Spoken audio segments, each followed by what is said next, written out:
think we're good. And we're live. All right. Yes. Sorry, Matt. It's It's a been whole a lot minute. easier. Yeah. It's a whole lot easier to go live with StreamYard than it is with straight from the ATEM. Ah, good to know. More Um, steps? well, it's fine. It's fine as long as you have practiced it once before, like in the last few weeks or so. As I found out last week. Point taken. Point taken. I told a few people that I'd be on live at like 2 o'clock on Friday, Thursday, Okay. somewhere in there. Right.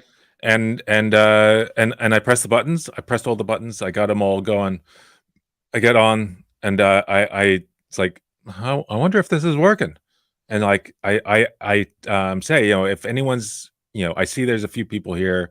If anyone's can hear me, can you just let me know, like raise your hand or something. Right. And within like seconds, I get one person that goes, "Hey, Matt." Perfect. It's like, great, confirmed. And I do my live whatever for a full hour. I'm talking about stuff. It's like nobody's like reacting, and some Right. people are coming in and going out. It's like at least we have one person. Drifter Thrifter always says something. Right. And there's nothing. It's just crickets. It's like, oh, this is weird. And then I go to like end it, and I go to the YouTube page for like ending, and it says where I expect the end broadcast or similar button. It says go live. Oh no. That sinking feeling. Because I thought when I pressed stream on my ATEM that was streaming, Right. but it needed one more button push in the YouTube interface. And it's like, Oh, that's a good tip. I didn't know that actually. damn it. I think there's like a checkbox to say, if we see input, automatically go live. And I Right. thought I had checked, but it must have like Oh. reset. And so, yeah, confirming it was just that my one of the two founders of the company just happened to say, "Hey, Matt," like waving, "Where are you?" At the at the same exact time. same time. I was confirming that it worked. Gotcha. It presumably in like a different mode of communication. Well, in the chat for the stream. Ah. So the chat for the stream is available It's even just if sitting you're there not waiting. streaming. Yeah, it's like a little waiting room. Oh shoot. And the whole time, it said like 5 people. Where it said 5, it Right. said 5 people waiting. As opposed to I one. didn't clue into waiting means waiting for me to start. Right. Right. That was a little embarrassing. I feel like this is something you could automate, but also I do like the sort of 2-lock system where you have to do one Sure. thing then the other. Because the Yeah. ATEM is pretty easy to hit that stream button by mistake. Which I've Yes. certainly done. Yes. Yeah, and I think it's good to do. It's just I don't know. I because I got that confirmation and because I wasn't expecting it, I just it's like, Steamrolled. well, I won't make that mistake again. I used to have like those Kindles. I think there's like a Kindle Fire that you can get at a discount if it ad supported or whatever. Mhm. I used to use one of those and pin it to the YouTube channel, so I'd check it to make sure and had a label on it that said like turn on and check each time. Right. It's kind of silly because you end up giving yourself a viewer, even though like Yeah. it's just you essentially. But I would use like a separate YouTube account. I'm sure this is against the TOS, Right. but actually make sure it would work. Or maybe I'd have a friend in the house who Yeah. would possibly help me out, kind of thing, just to make sure it's live, because I would do that all the time. And Yeah. I'd be you're talking about an hour in. Some of my Yeah. streams would be like 3 hours. Oh Like my god. really dumb stuff. Like let's set up WordPress on AWS. Very Yeah. menial that I never Yeah. want to do again, kind of thing. And Right. I'm just not going to do that stream again. But Yep. I've done a few, like not one, not two, but at least Yeah. 3 where I've gone through an entire 3-hour stream. No one there, complete That's silence. I'm awful. like, that's fine. It's recorded. I'm learning as I'm Yeah. going. But also, hey, it would be nice if it was actually live. Yeah. The other thing Yeah. that kind of reminded me about is there's that like logical fallacy, and I think it goes something like this. So you set up a new distribution list and you send an email to it and say, please reply if you don't get this email, which I've always Oh, loved. right. Yeah. Because if you don't get it, you can't reply. Yeah. Yeah. Yes. Please let me know if the Hey, stream is not running. Did you know that one of our former colleagues has a well, I guess it was a little bit less of a colleague of yours, Okay. more of mine, has an email company, an email like kind of like a MailChimp kind of company? I did not. That's really cool. Email Yeah. delivery is like a big thing these days. Yeah. Yeah. Yeah. So do you remember Adam? I He was remember in a few training. atoms. Okay. Ah, Um yes, yes, I do. Yes. he and a friend created a company. We're starting to use them called loops.so. That's So very interesting. yeah. And is this the one And that it's was pretty supported cool. by Y Combinator? Is that the same Yeah, yeah, ideas? Okay. it was a Y he left Datadog to join or to do the Y Combinator for this company, this idea he had. Very cool. Um, and when I heard the idea, I thought, okay, I'm not. But I mean, we're using. I mean, it's really it's probably one of the coolest implementations I've seen of this kind of idea. That's awesome. I do recall shortly after he left, we talked a little bit about Uh huh. transactional email and exactly one's guarantees and stuff like that. Yeah. We talked a little bit about the back end because it's a Yeah. non-trivial problem. Oh yeah. Even with cloud providers, you might get one. Yeah. I think Microsoft famously doesn't have a way to send email, even though they've Mm, got Office 365 on the Azure side, and they right. Right. recommend Twilio, what a company to do Oh this. wow. Like it's very interesting to me. But yeah, this is actually an unsolved problem, and Yeah. the more people are relying on social network for a lot of their stuff, the more Yeah. others are trying to claw back with mailing lists Right. and things like that. So Right. I feel like this is really cool. Oh yeah, it says right Yeah. on the top, backed by Y Combinator. There you go. Okay. Yeah. Fantastic. This is awesome. I wasn't aware of the name, so Okay. that's Yeah. news to me. Very, very cool. Ah, the And startups. I think Yeah. on the automation stuff, you said you could automate this. I do have an amazing automation for recording, Okay. for just doing the plain record, Yeah, because would you like to hear it? I mean, I it's would. really really cool. It's really cool. Um, so the some of the issues that the problem to get around is I'm recording to the ATEM, or not right Right. now, but normally I will record to the Like a ATEM. USB or what have you. And Yeah. there's a USB disk that's sitting on an SSD that's sitting on Hmm. there. And so now you've got this recording of nine video files and 8 audio files, just in Hmm. case. How do you get either the one that you care about or all of the files over Right. to your other machine? Maybe you don't record. Maybe you don't edit on this machine. Right. You just record here and edit over there. Right. How do you get the files over there? And one of the reasons I like the ATEM is because the camera is like, okay, I'm pointing towards the camera. It's another 2 feet away from where my finger is. That means, and there's this desk here, which Right. means I have to like climb over the desk to get to the SD card. I don't Right. want to do that. So at least with the ATEM, it's closer, and I can just, I mean, I can almost touch it right now. Perfect. Awesome. But still, I don't want to have to unplug that disk each time and move. I mean, it's The first world sneaker net. problems, Yeah. Yeah. Yeah. No, no, I hear Mm, you. Yeah. Well, the It's the more insertions and like removal and right, adding right. again, it can wear down and stuff. So the ATEM is also an FTP server. Oh, right. So if your is on the network and your other machine is on the network, well, they can see each other. Um, and uh, and so I can, if I know I've finished a recording, I can go over there and I can copy, I can log in, connect and copy all those files down.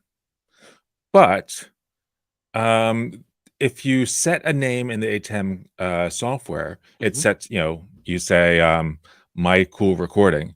Well, Right. the next recording is my cool recording 2, and the Of next course. one is my cool recording 3. Of And course. chances are you're not going to be able to figure out 6 months in the future. Well, that one that I recorded, was that my cool recording 1, 2, 3, Right. 5,000, 52, whatever.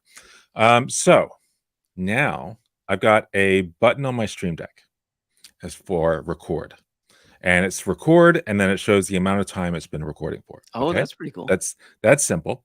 I press it once, and when I first press it, a dialog pops up on my Mac that says Oh, enter the what name? name Yeah, yeah, yeah. of the file you want to create.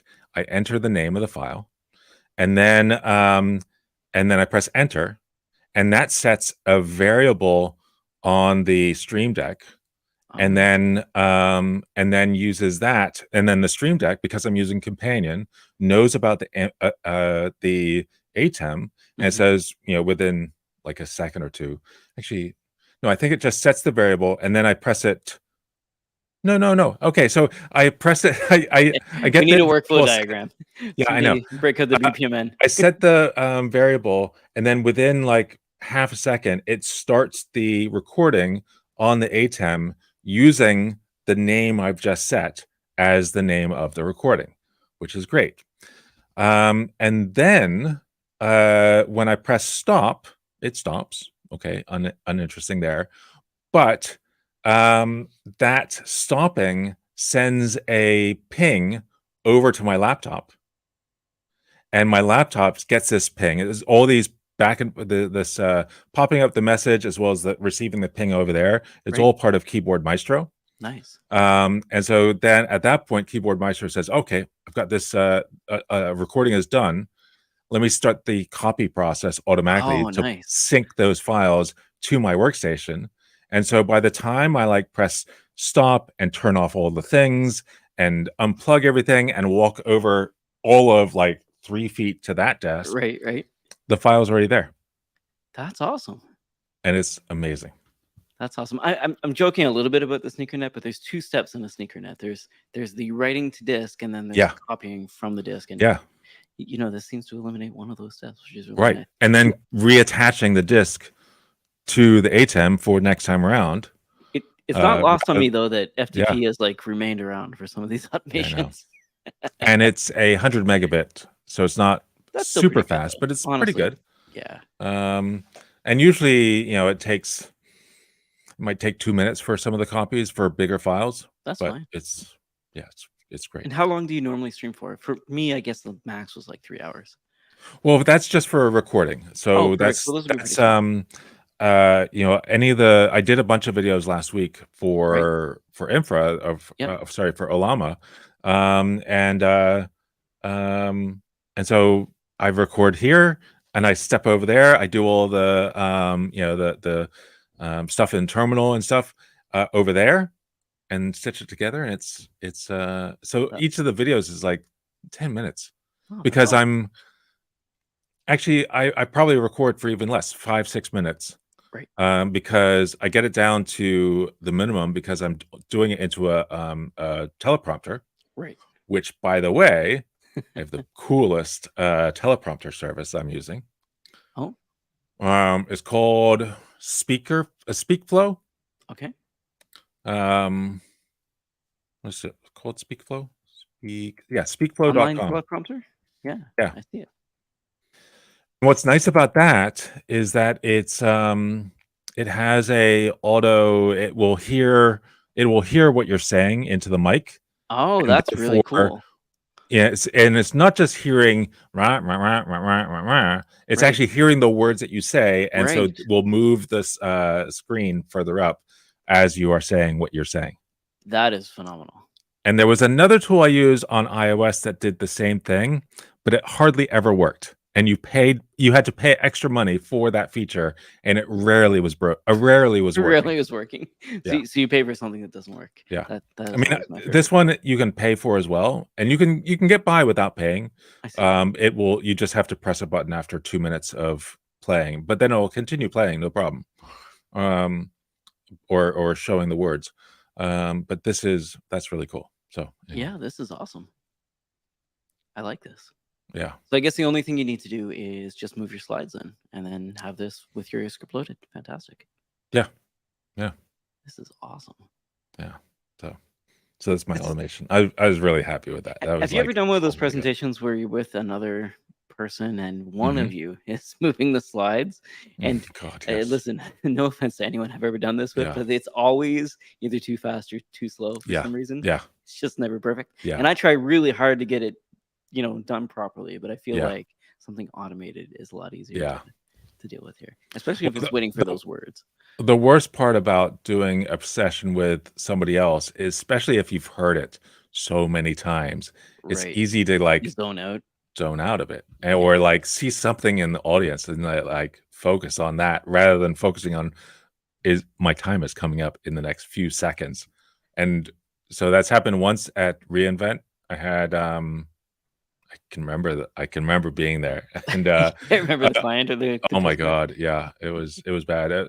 But because there was something going on in the back, and because there was a lot of commotion because there was a wheelchair and Okay. person pushing the wheelchair, but they were like kind of stuck in the chair. Like the chair next to them was attached to the wheelchair somehow and was coming Oh, back with them, and so they were of trying to course you're lift looking the at this chair, and drama. Yeah. I was like, what is going on? But like they're lifting chairs out of the way, and then I hear like Matt, Matt, Matt.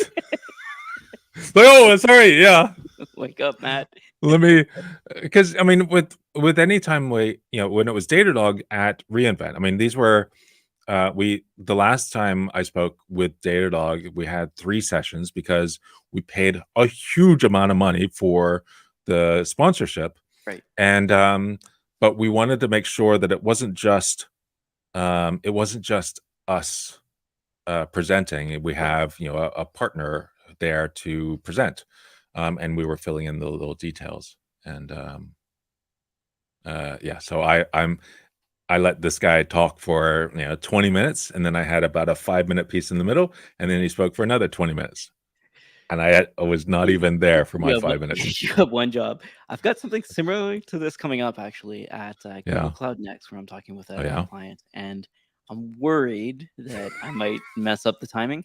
We're Yeah. going to try to make it conversational, so it should be back and forth, but Mm. also it means that one of us is going to be holding the clicker. Oh yeah. So it's all about making sure we time ourselves. Yeah. Well. It should be fun.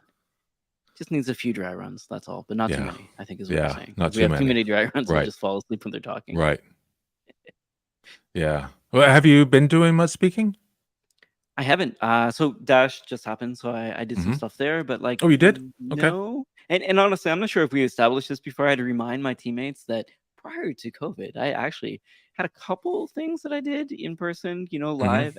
I'm okay in front of an audience. I'm very not experienced, so any tips Mm. are handy, kind of Oh, thing. really? So I did a panel at Dash, which was super fun. Right. But I think I may have been getting sick, and halfway through a Oh. sentence, I feel like I wandered off. And amazingly, the person who I was looking right in the eye while this happened, amazingly said to reiterate, and it was fantastic because if they had not done this, I would have forgotten what they said. And someone in the audience, Jason, who you might remember, Yep. Jason Yee, said he noticed as well. And then they started to turn up the volume on my microphone, so it feedbacked, which also woke me up. But apparently, he could tell that my engaged voice started to become the sort of like this sleepy voice. And then they turned the mic up. Like honestly, I didn't even notice what was happening at the time, but I was not feeling good. Like I was feeling in that day. I Oh, just wanted wow. to have a nap because Yeah. chances are I caught something traveling. Unfortunately, Yeah. Yeah. tested, things seem to be fine, but still, like there's Right. variants and stuff like that. But I was knocked out cold prior to Wow. that. Came back, had 30 minutes to go, like plenty of time to get ready and stuff like that. But Right. still, I felt like I was a bit out of it.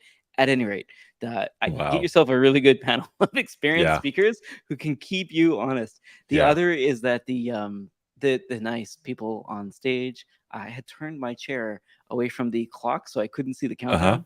Missed our Q&A, which I'm sure will come up in the feedback later, but we did have a lot of Yeah. enthralling discussion for 30 minutes. But I did that. I TA'd a session for a workshop, Oh, ran nice. office hours for our integrations, and then MC'd a room just to like introduce the speaker, have them speak, and get them off the And stage. how are the workshops these days?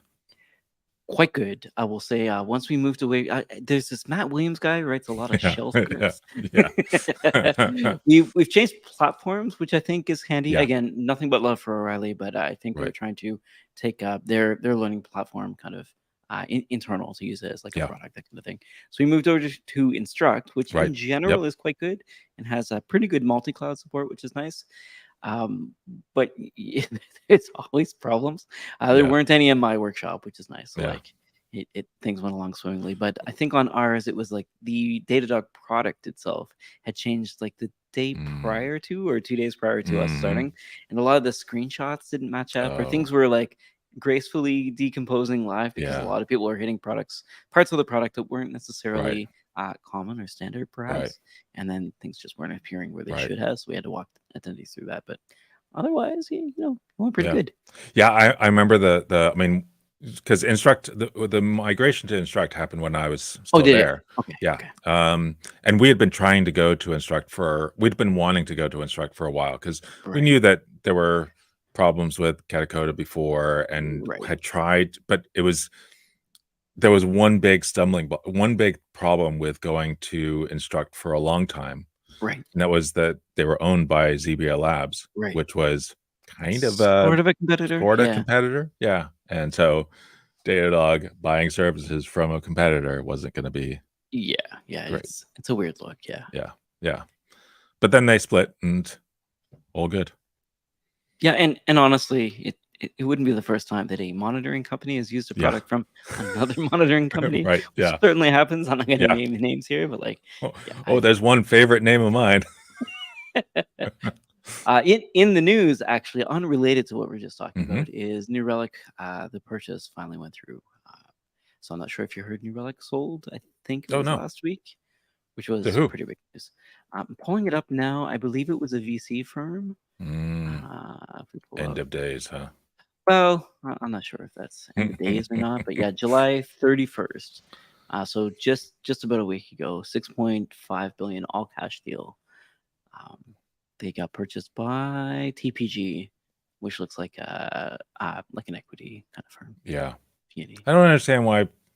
I don't get the economics of that kind of thing because like you're basically selling off parts at that point, and the parts. I mean, I don't know. Maybe that's not what they're doing, I but I think it's the whole, but yeah, you're right. One of the things that typically happens is trying to like tighten the belt a little yeah, bit, or to increase revenue wherever you can. right, Sometimes that can be different things, splitting off parts of the company, that kind of yeah, stuff, or a reduction in force or what have you.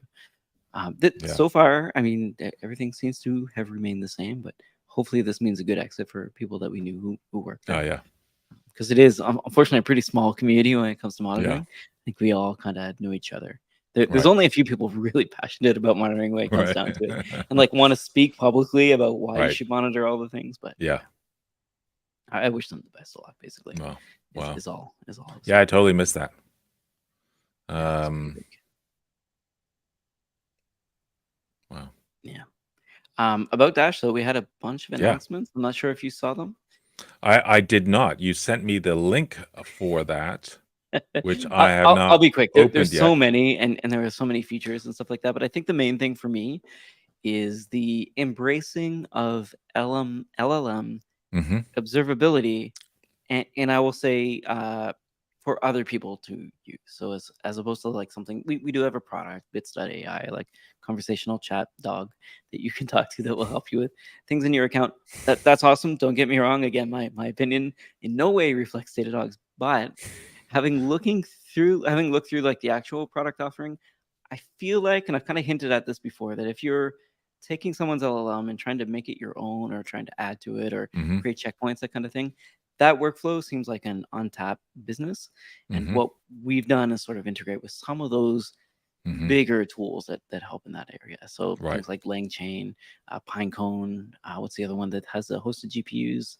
Weave something. I should know this. Mm, But yeah, basically allowing us to get in there and help people make things better on their own, which I right. think is where the actual gold is. The LLMs that are pre-trained are pretty cool, and Right. purchasing it from another company, pretty cool. Running it locally, also pretty cool. But I feel like that workflow, like what's the day two look like? Day one, maybe day zero, you're planning. Day two, like when Hmm. you're actually trying to create something, that's Right. where I feel like a lot of work needs to be done. And it's not Right. just us. I'm sure other people will come into the market too. But I feel like this first step into helping people train their own models Yeah. is pretty interesting. That was the standout for me. Um, So wait, what are you doing there? Good question. So imagine you've got you're paying for resources on, let's just say, thousands of GPUs at once to go through and start train or ameliorate a model. Right. What you'd want to do is make sure that you're getting ROI. So one of Okay. them is Okay. like, Yep. so you've got, prior to starting, you probably get like a question or a series of questions, or maybe a test suite that tells you Hmm. how well the model gets to your results that you want Right. as Right. is, and then once you've trained it a little bit or put a checkpoint on top of it, test it again and make sure that hey, it Right. hasn't drifted or regressed or has gotten Right. better, or maybe it's gotten better in some areas but not in others, that kind of thing. So It sounded like towards the end of what you were saying before I asked, it yep. sounded like you were saying that Datadog was getting into the AI training business as well, but you're Oh, just that's monitoring that process, correct. Yeah, helping and other you're people. monitoring it on hosted platforms. You got it. Most of these are hosted, yeah. So like CoreWeave is who I was thinking of in Mhm. terms of like the CoreWeave would be like a imagine AWS or GCP that specializes specific in GPUs kind of thing. Mhm. So not necessarily like what we'd normally look at in terms of Right. cloud monitoring, but still cloud and definitely still related to LLMs, that kind of thing. And then I mentioned a couple others. There's Weaviate is a storage engine, so there's a lot of vector DBs that are coming around. Mhm. The other is Pinecone is in here, and then Mhm. I think the other one was Airbyte. Mhm. Just in terms of like data integration engine. So Right. you've got data Right. coming from one end, it needs to go to another. They've similar to Datadog, they've got 300 sources, Right. from this to that kind of thing, and then we'd help Right. to see Yep. how well it works. The other is like Vertex AI would be Google's sort of what do you call this? Like as a service way to run multiple generative AI models, and then you've Mhm. got Amazon SageMaker, for example, and then Right. TorchServe. You're running things locally, so being able Right. to monitor those with first-party Okay. integrations, I think, is sort of where you're getting at. But the main thing is, and I say this a lot, but like if there's a gold rush for LLMs, what you'd want to be doing generally is helping people with that gold rush. So Right. selling them Right. shovels is what Yeah. I often say. Yeah. But this to me means like if I'm in this business or want to be in this business, what do I need to in order to make Right. sure that I'm going forward? So like what are the key metrics I need to track? What are the platforms I look Mhm. at? What does that suite of tools or ecosystem look like? I love Right. making mind maps of like all Right. these Right. companies and how they relate kind of thing. So like if we're talking about email, for example, so we might put like loops.so in there. We might say Mhm. that Twilio is involved. We might say that you have Right. to use Office 365, that kind of thing. And I think when we're looking at right now, at least a snapshot of the LLM ecosystem, what it takes to actually get out there and productize on one of these. Mhm. The question is like, which of these tools would you use and which of them Right. can Datadog help you with? So I think we're trying to get in front of that. It still Yep. feels a little bit early for some people to go and one grasp with just Yeah. the sea change that's going Yeah. on, and maybe I overuse that as well. But just in terms of how important this is, Yeah. and then figuring out what that means for you as a company, because a lot of these businesses are serving maybe like a platform for other companies, or Mhm. they're serving like a specific niche. So if you want to create photorealistic images, maybe Midjourney is where you go, but Right. perhaps Discord in a business setting might not fly. So what does that look Yeah. like? Those kind of things. Cool. So that's the main one. The Bits AI, a chat bot, you might actually like playing around with. It's pretty cool actually. And going back to that first one, I mean, it's pure, it sounds like it's mostly about LLMs that are hosted by somebody else, not something that you are running on your local machine. I guess that depends. So yes, and so Mm. hosted by other people for sure. But in terms of your test suite as well, I think that you could do that hosted by Mm. somebody like a service that's out there, Right. or even running it in house. I think the Mm. question is how you run your tests, right?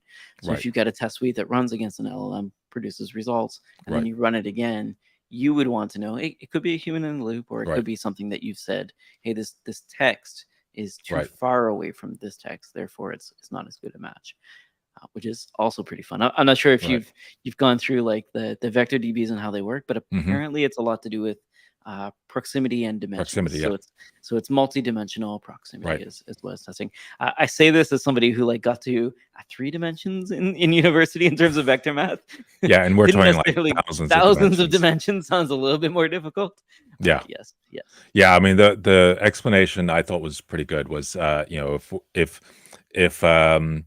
the words Princeton University were in a database, or in something in the model, you got Princeton University, and maybe you have also Yale and Harvard in there, and maybe have New Jersey as a state. So Princeton and University, they're really close to each other Right. on a certain dimension. But that doesn't. But then Yale and University are also really close to each other. But Right. Princeton and Yale are nowhere near each other. Oh, interesting. Um, and I don't think they're anywhere near physically near each other, but they're kind of near each other because they Oh, are sorry. all Yeah, I was already jumping in ahead. Ivy Leagues. Yes, exactly. And then Yale is not in New Jersey. Princeton is near New Jersey, but Yale is not in New Jersey. So these things are close to each other in some dimensions and then far apart in other dimensions, and each of those dimensions gets tested. And to see which one is the most likely next word, we're looking at the closest word depending on which dimension or set of dimensions we're looking Right. at any one time. And that's pretty cool. Do you remember that graph database example for 6 degrees of Kevin Bacon? It would be 6 degrees of anything with the IMDb database. I like to think of this a lot because that's one dimension basically. So Yeah. how close are these actors? But if I said Matt Williams, actor name 1, actor name 2, those two actors would be close together because they're Right. actors. And Matt Williams, I don't know, maybe you got an acting career. It sounds like there might be a name collision at some point in time, but There's another probably Matt less Williams who is an actor. Of course there is. Yes. Yeah. You'd have to be like Matt R. Williams or something like that. And then my brother Stephen Williams, and there there's you go. a famous Stephen Williams. There you go. So Well, I mean, it's sort of famous. He was like the police captain or whatever in the original 21 Jump Street. Nice. That's pretty cool. Yeah, that's semi-famous. Yeah. Yeah. But that was based on my brother's name. But the only other thing we announced that again is really interesting to me is the only NVIDIA. This roundup of all there's the a things. lot. It's a lot. There's of stuff. a lot. Listen, I'm just the top of the fold stuff is what I'm interested in here.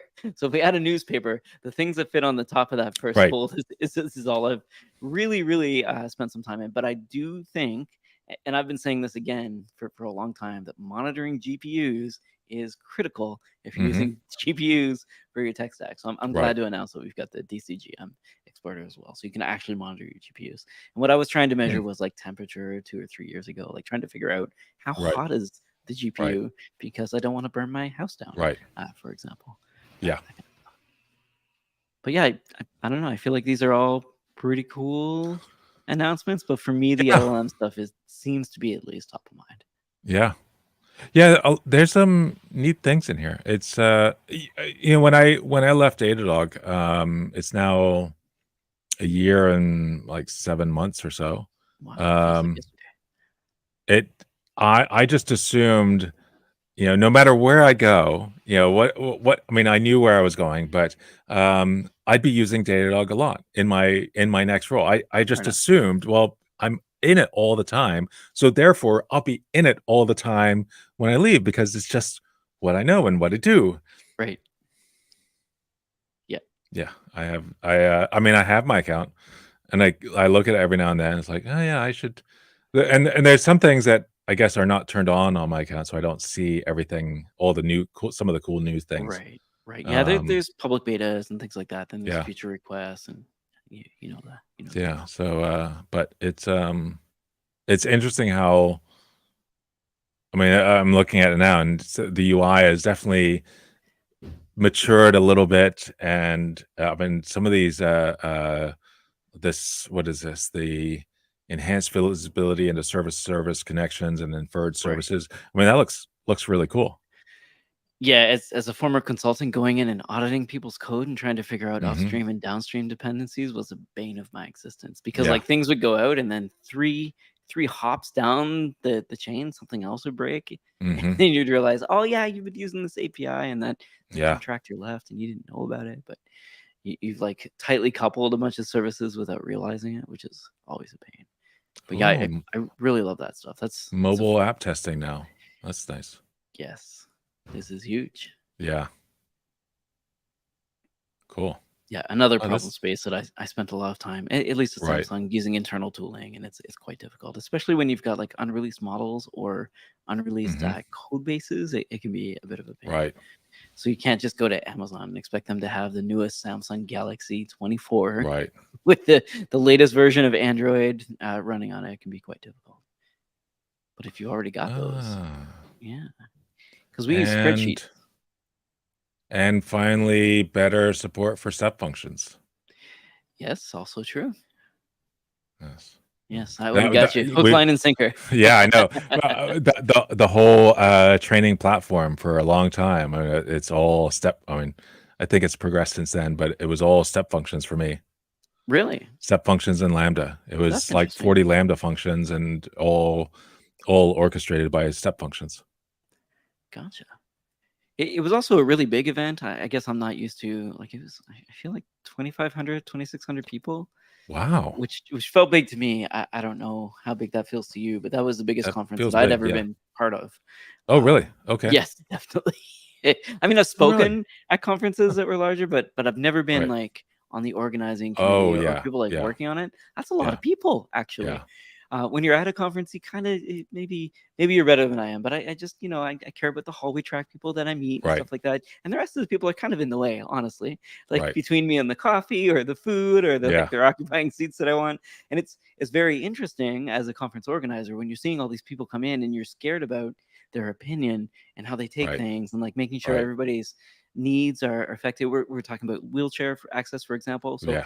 if there's a speaker with a wheelchair, you need to have that Yeah. accessibility Oh, by the yeah. stage so they can get on. You also need to make sure that there's ramps and like adequate space between the seats, which is kind Right. of what you're alluding to. Yeah. These are all important things, right? Making Yeah. sure that everyone can have the same conference experience. Right. But also, I think it was, I don't want to speak out of term. I believe it was at least 4 tracks, if not 5 things happening at the same time in different rooms. So there's a lot going on in terms of the agenda. So it's a lot to sort of keep in your brain as a mental Yeah. model as well. Yeah. And anyway, it was kind of exciting. Needed a couple days to decompress though. That was Yeah. a lot more people than I'm used to talking to. Yeah. Yeah. Yeah. It That's was a about bunch. that's about the number of people I had in my reInvent talk, the Well, first big one I did. we're not all famous like you. I think Google's saying Google Cloud Next is going to be quite large as well, and I'm scared of Yeah. the audience that I talk to. Yeah. I'm hoping I can bore them to death, and then just no questions and make a silent exit Yeah. kind of thing. I'm afraid that they might have a lot of questions about Yeah. metadata and tagging, well, unfortunately, and strategies. But we'll see. We'll see. Wow.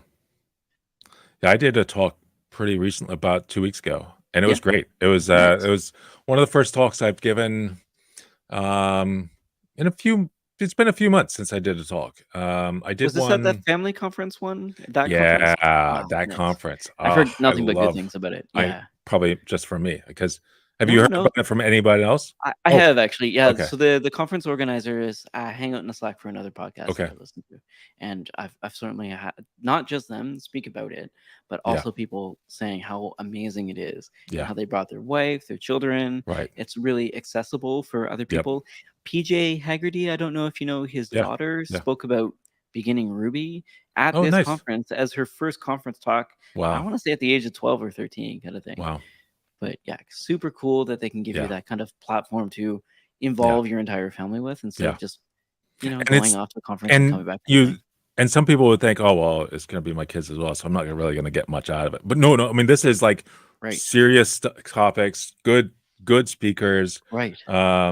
And then the open spaces is probably the best implementation of open spaces I've ever Really? That's good been to hear. to. It's really, really well done. And it was the first conference where, I've actively wanted to go to the open spaces. Usually, like all the DevOps days, You they're avoid? an important part, but Okay. it's like this is not very. It's done so badly that I don't want to really show up to it most of the time. Are you talking about the sticky note process? Well, they did kind of the sticky note, but and then I guess there was one other open space implementation, and that was for a conference that like HubSpot has a big part of in Boston, around content marketing, and they did a really good job with how they set up open space. That's probably 10 years ago or so, but and I still remember it. But this one was incredible for that. It was.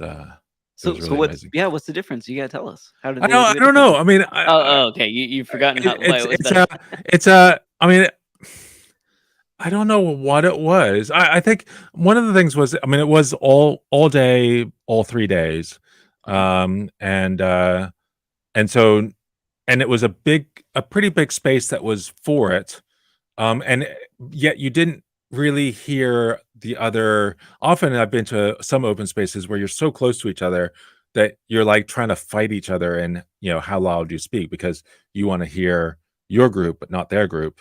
And so there was enough space between, and and the signage for who, what sessions were going to be. I mean, it's because they were all close together, you could go, you could spend a little time in one and jumped over to another, and so that was really nice. And yeah, it was just it was Just and there were different. like 16 tables for these open spaces, and some people went outside, they would say, okay, let's meet for 5 minutes here, and then we'll just go Oh, that's very outside, cool. and so it was nice.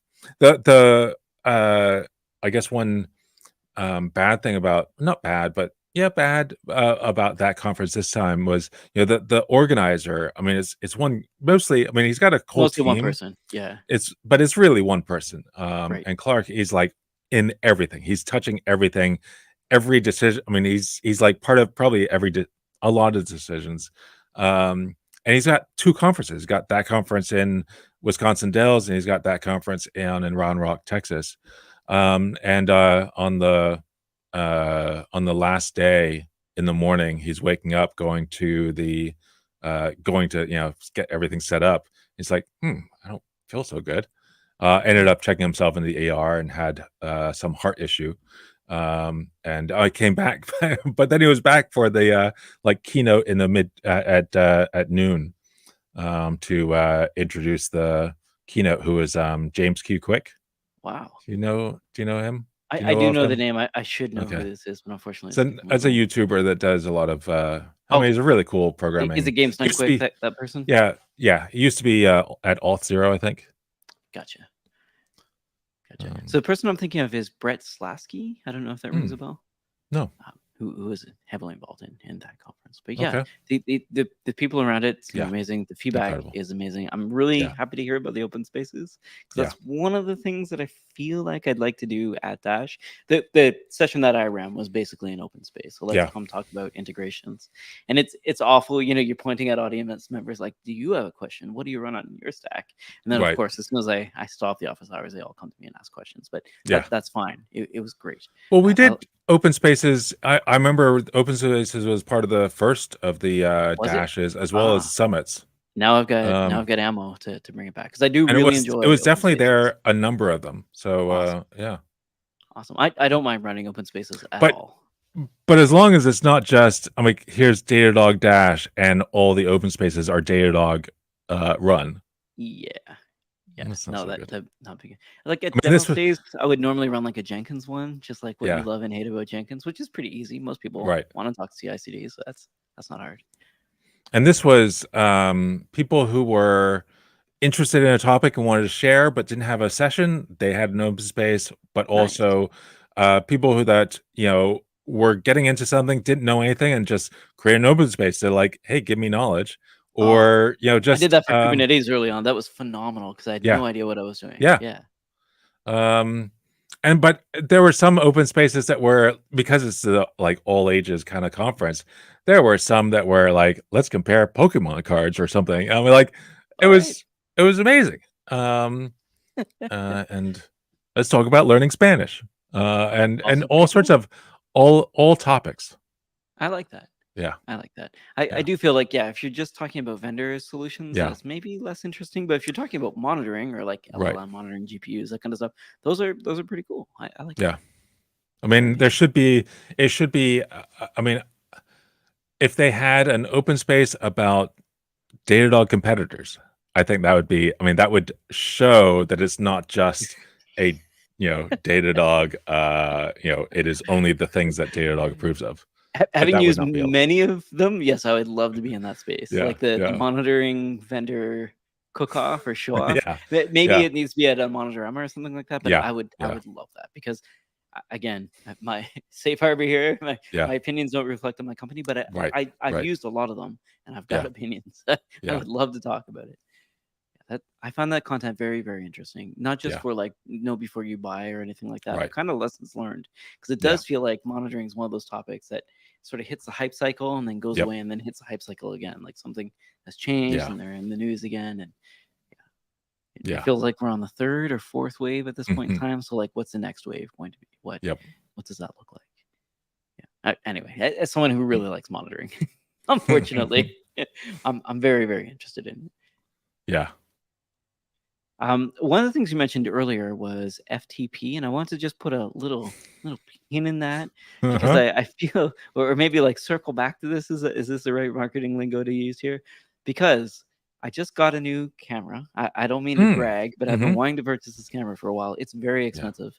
It's a Yeah. Sony Alpha 7R 5, which is Right. like 61 megapixels, which is very similar to the camera I Mhm. had before.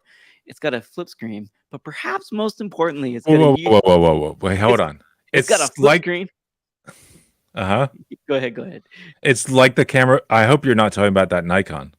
No, I had an Okay. A7R4. Okay. Yeah. Okay. I Okay. I did, fob off the Nikon on my Okay. best friend who loves it, by the way, Yeah. who Oh yeah. It's great. loves it. It's But just it's yeah. not mirrorless, No. unfortunately. And once you make the hop, I feel like there are things Yeah. in mirrorless that aren't the same. There's like the blackout time, for example, on the old camera wasn't great. There's also buffers for some reason on mirrorless cameras seem to Mm. be pretty big, especially at 61 megapixels. Mhm. So I can use CF Compact Flash Express Mhm. A, which was news to me as well. Those tiny Mm. little, really expensive cards. Mhm. I think $900 for 250 gigabytes is what I was looking Wow. at. So I Wow. got something like half that size. That's a lot. Yeah.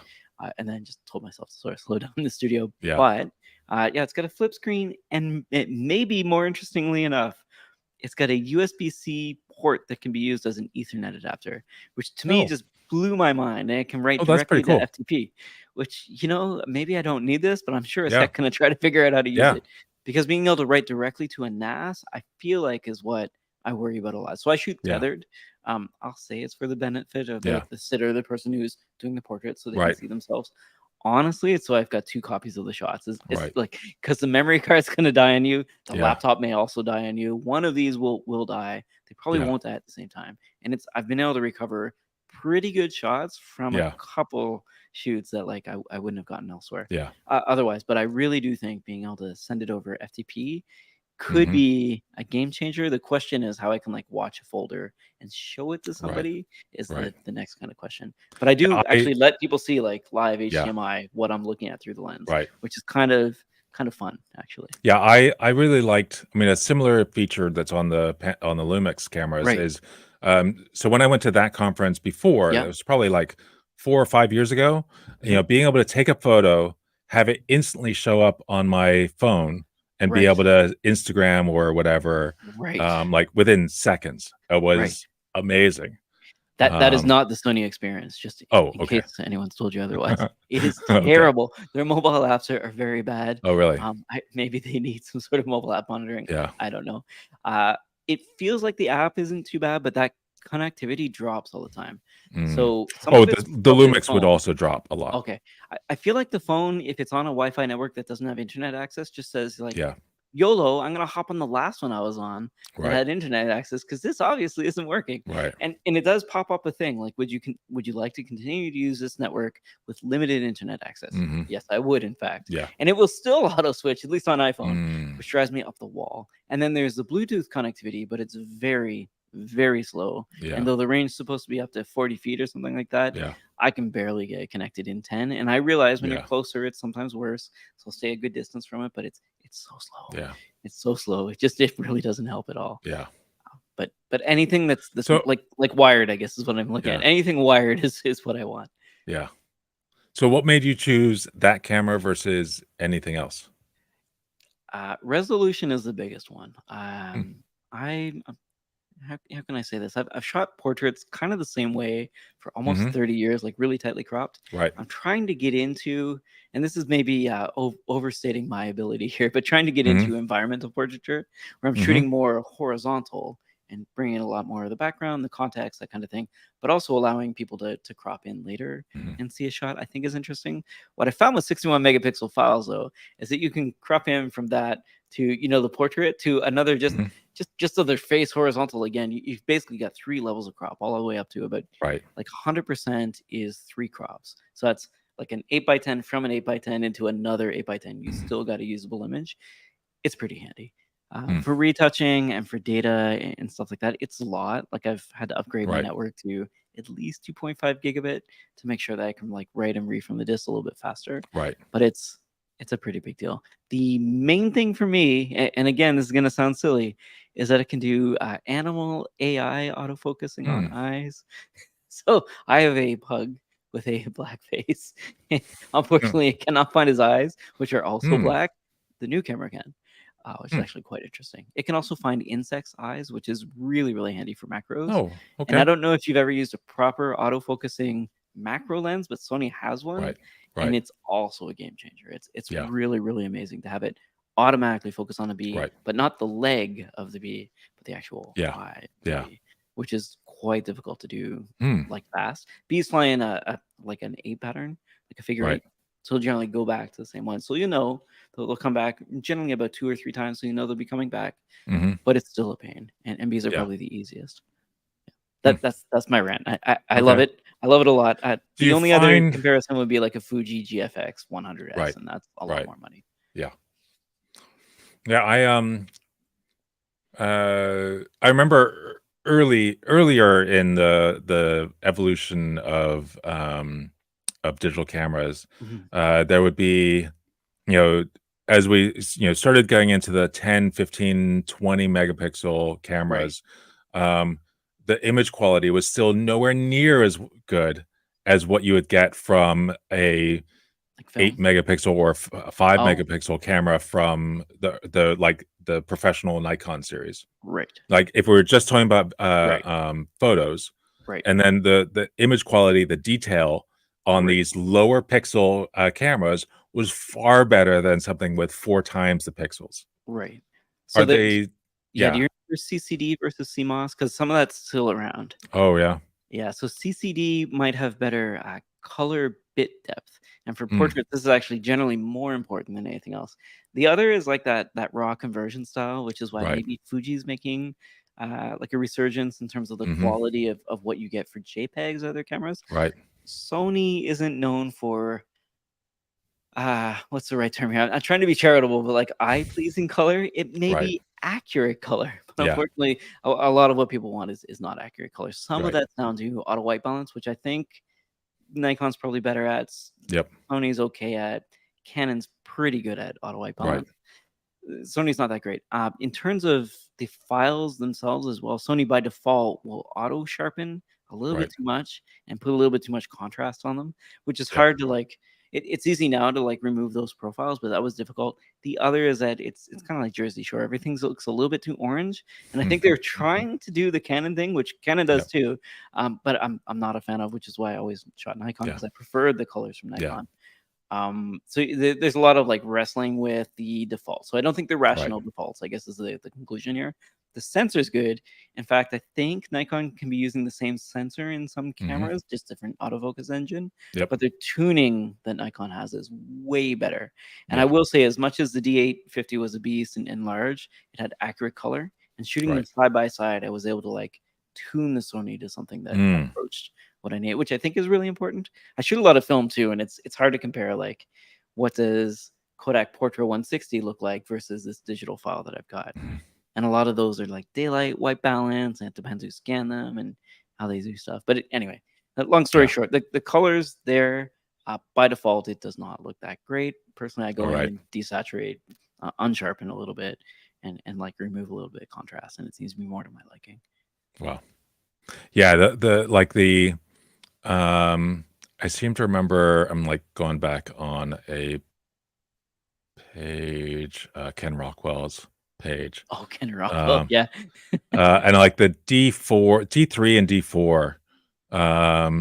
They were how many? Actually, D3 was D3's 30, isn't 20, it? 24 Okay. megapixel in 2008. We're talking about a phenomenal camera. This is like a Yeah. workhorse Yeah. camera. I mean, we had so many people. Was I still working in the camera shop then? I wasn't working there anymore, but yeah, the D4 was 16 megapixel was the D4. More of a sports camera, yeah. But I feel like there was like, what was the D1? The Felt like the D1. D1CS, I think, was like a joint camera with Kodak. Do you remember Hmm. that Nikon camera with the massive thing below it? It was like really Hmm. tall. I used one of those in university as like the Yeah. student interview kind of camera. So I get pretty used to it. It was quite large though. It was very ungainly. Yeah. and they wouldn't let me take it to the hockey games because they thought it might get damaged or something. Because I would shoot right up Oh, against yeah? the boards, and the boards would shake, and it would shake the camera. Anyway, Yeah, different story for another day. the D1 was 2.7 megapixel Okay, which was honestly a lot. Amazing. And that was a CCD. in so different type of 1999. sensor. And then they also had a Fuji camera. I think it was a FinePix S5 Oh, yeah. that Yeah. was jointly produced with Nikon. APS-C, but I think it had 14-bit color at the time, which was massive, and sync speeds up to like I want to say a 2000th of a second. It was Right. ridiculous. So like great flash sync speed, great color depth. So it pretty well used for portrait photographers. Which is, Wow. in case I haven't said it, is like really what I Yeah. try to shoot when Yeah. I'm taking photos. Hmm. But yeah, I do miss so CCD, like that camera specifically, the S5 Pro from Fuji. I think it's still slightly sought after because the mount is the same. Mhm. APS-C is not that great, but the color depth is Right. still phenomenal. Right. And you can kind of take the Fuji tuning from like newer cameras and kind of get it sort of working on the old ones, which is nice. So if you want to get to something like a Velvia or a Provia, you can kind of get those colors back. Right. Which I guess in the Kodak world would be like a Portra and maybe like a Kodachrome or Ektachrome or something like that. Yeah. This stuff's super amazing to me. Yeah. But I also, sold. Yeah, go ahead. No, I had the D. What was it? It'd been the D750 or D800. I had a D700 for a while. That actually, I still have it. I love it. I sold that when I switched over to the Lumix Gotcha. cameras. Yeah, I think one thing about Nikon is they take really heavy batteries. Yes. Very heavy batteries. And Yes. mine specifically, I would kit out with like 8 AA batteries for a Yeah. lot of the cameras. Like I've got 2 F5s up there. I've actually got an F6 as well in the house. And they're just, they're heavy. Yeah. Very, very heavy beasts. Yeah. Great for a workout, but as I got older, I Yeah. think I talked to you and you were saying like, why? With all these Why? lenses and cameras, it's very heavy. And I didn't believe Yeah. you until I started tallying it up. And sure enough, it Yeah. is a lot of weight actually. Yeah. I mean, I was carrying that 850 or it's 800, Okay, 800 or 800's pretty heavy. 750 with the like 12 to 24 2.8 lens, which was like Beast. on its own was heavier than the camera. Yeah. And an older 80 to 200 Right. also 2.8 2.8, also heavy. Yeah. also heavy. And I mean just those 2 lenses and the camera and a couple extra batteries. I mean it was so heavy. And then to go to originally the GH1 and then I'd have a GH2 at the same time, and like 5 lenses, and it was lighter than just that one lens from Nikon. Yeah, it's kind of ridiculous. Yeah. But yeah, that's what I got. I'm Cool. gonna be playing around with this for quite some time, I think. Cool. What about yourself? Are there any checkouts, things we should watch, listen, read? No, we've been so heads down in building Olama Right. for the last few weeks. A lot of good things have happened We'll there. definitely check out Olama. Yeah, Olama.ai is amazing. We LangChain just built integration with Olama and released that yesterday and today. Nice. So you can use LangChain with it. And we're like so fast now for running models and continuing those conversations in a model. It's so amazingly fast. Like depending on the model you're using, sub-second times for receiving the answers. If you're using Llama 70B, Llama 2 70B, it's going to take a long time to get an answer. But for smaller models that are often just as good. Did you say 270B?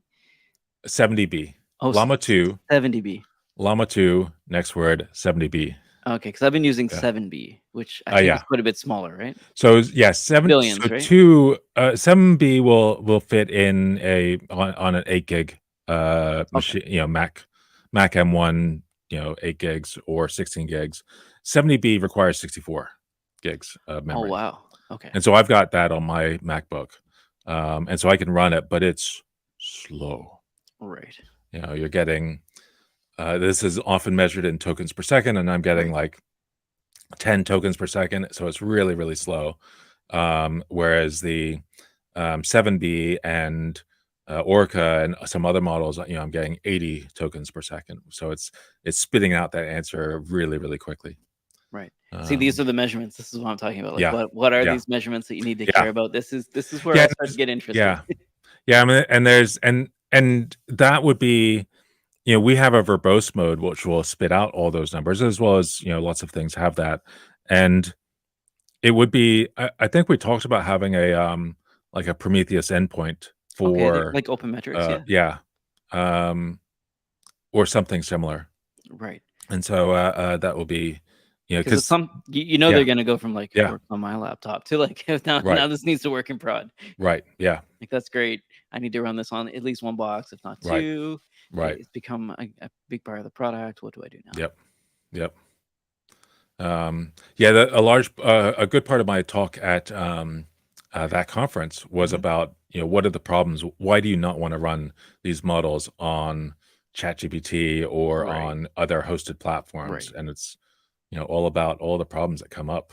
I mean, people trusting what they shouldn't be trusting, like Right. lawyers trusting that a document written is real, or yeah, Yeah, there's a lot. yeah, Where like leakage is another. yeah, Yeah, depending on how you use certain yeah. products I or mean like that when you Samsung started using them. example. Yeah, there was someone on the panel from Samsung Smart Things. Oh We yeah, talked about that a little bit in terms of what that yeah, looks like when people are obviously really interested in using a tool, but you don't have anything in house yeah, to help them with security and things like that. yeah, What does that look like? How do you manage these new yeah. expectations from your VPs or developers around you, Right. but you still want to give them a feature? What does that look like? Yeah, It can be rough. yeah. Yeah, I think they're calling this like shadow LLM now, instead of like shadow IT or shadow AI. Mm, So you don't know your employees are using AI for things, but they yeah, are, and yeah, because of that, like there's risk, but you don't know about the risk, and they're not yeah. forthright with telling you that they're using these things. Right. However, there's still risk to your company Yeah. in that like something could be published by saying that Hmm. there's authorship or it's not, or it's been derived Right. from, or yeah, it becomes a whole thing. Yeah. Yeah, Wow. well, yeah, on that bombshell. Sorry, Yeah. but it is. It's not all, Yeah. unfortunately. Happy Yeah. singing and dancing. There's a No. lot of risk to think about. All right, so Yeah. check out Olama, folks. Olama to AI. I'll Yes. put a link to the LangChain page here, which I pulled up Yeah. in the show notes. So they released LangChain JS yesterday, and LangChain Python now has support for Olama. Very, And very cool. it's at first I thought, I mean, based on all their code samples, it's pretty complicated, but turns out if you just go with the basics, it's actually pretty easy to get started with. So Yeah, it seems pretty straightforward actually, which is really yeah, nice. Awesome. cool. Shall we call All it? right, shall we end it? Try to I find think that button. so. Try to find that button. Yeah, yeah.